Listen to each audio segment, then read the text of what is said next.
Anak, Ma.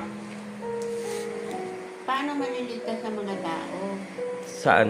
sa Old Testament if Jesus is the only way to heaven? Maganda tanong yan. Please remember, patas ng Diyos. Okay. Number 2, it's wala pang pangako or pag namatay ka or sinabi na may eternal life at impyerno sa Old Testament.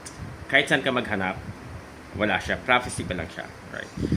Ang sabi ng ating Panginoon Jesus, pag namatay ang isang tao, hinihiwalay ng mga anghel ang masasama at mabubuti. Ang kaluluwa niya ay napupunta sa mundo ng mga patay. Ang lugar ng mga patay ay may dalawang bahagi.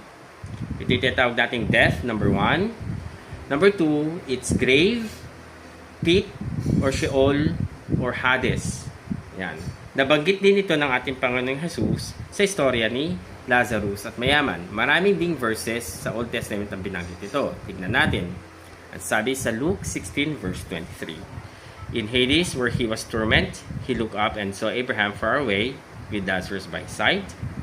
Psalm 30 verse 3. You brought me up from the grave, O Lord. You kept me from falling into the pit of death. Revelations 20 verse 13. The sea gave up the dead that were in it. The death and Hades gave up the dead that were in them. And each person was judged according to what they have done. Now, paano nga ba naligtas sa mga tao sa Old Testament? Tandaan, si Abraham ay hindi sakop ng batas ng Old Testament. Bakit kamo? Dahil patay na siya nung ginawa ito. Ang mga sakop lang ng batas ng Old Testament ay yung kapanahunan kung kailan binigay ito. Sa Abraham, si Isaac, si Jacob ay naging basehan upang gumawa ang Diyos ng commandments and laws. Lahat ng pagkakamali nila ay inaayos ng Diyos at ito ay nilagay sa Ten Commandments and other laws. Yung mga ginawa nilang mabubuti ay niretain at nilagay din sa batas na ito. Kaya mapapansin mo, hindi binanggit sa Biblia na nagkasala si Abraham. Ang ibig sabihin, si Abraham ay ginawang righteous ng Panginoon. Sabi nga sa Genesis 15 verse 6, Abraham believed the Lord and he credited it to him as righteousness. Okay. So, ibig sabihin, lahat ng papantay sa level ng pagiging righteous ni Abraham ay mapupunta sa lugar na mabubuti pag namatay. Yung mga sakop ng batas ng Old Testament, ang paglilinis sa kanila katulad ng sinabi ng Diyos ay lamb offering. Literal na lamb offering, dito sila nalilinis. Tayo naman, si Jesus ang naging lamb offering natin. Napunta ba sila sa langit? Mga namatay sa Old Testament na mabubuti? Hindi pa. Kasi nga, wala pang offer na eternal life at impyerno sa Old Testament. Nung nabuhay at namatay ang ating Panginoon, Jesus, dito sa New Testament, dito pa lang nagkaroon ng first resurrection from the dead. Dito pa lang sila nakapunta sa langit. Sabi nga sa Revelations 20 verse 5 to 6, the rest of the dead did not come to life until thousands of years were ended. This is the first resurrection. Blessed and the holy are those who share the first resurrection. The second death has no power over them, but they will be priests of God and of Christ and will reign with Him for 1,000 of years. Sila yung first resurrection. So, ang ibig sabihin pala ng resurrection from the dead is hindi yung katawan mong physical ay magkakabalat or mabubuo ang iyong laman. Hindi yan ibig sabihin ng resurrection from the dead. Resurrection from the dead is resurrection from the land of the dead or inalis ka sa mundo ng mga patay.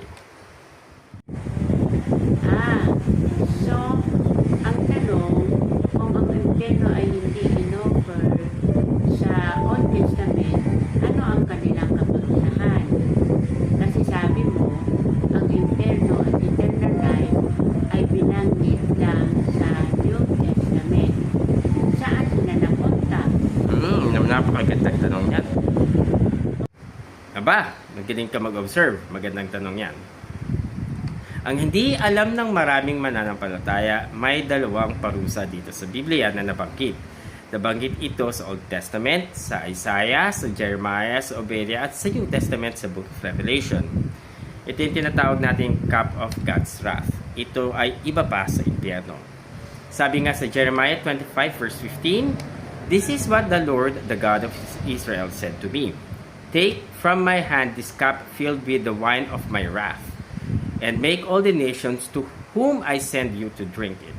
Revelations 14 verse 10, must drink the wine of God's anger. It has been poured full strength in God's cup of wrath, and they will be tormented with fire and burning sulfur in the presence of the holy angels and the Lamb. So ito yung pakiramdam sa loob ng katawan na burning sulfur na nasusunog, sisigaw ka ng habang buhay. Yung impyerno naman ay sa atin lang. Yung mga, kasi tayo lang ang sakop nito. Hindi sakop nito yung mga hindi naabutan nito.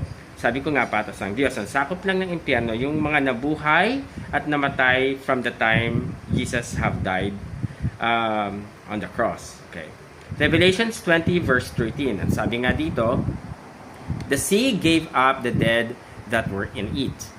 The death and Hades gave up the dead were in them. Each person was judged according to what they have done. Then death and Hades were thrown into the lake of fire. The lake of fire is the second death. So, kung papansinin mo, yung sea, binigay yung mga patay nila. Yung death, binigay yung mga patay nila. Yung Hades, binigay din yung mga patay.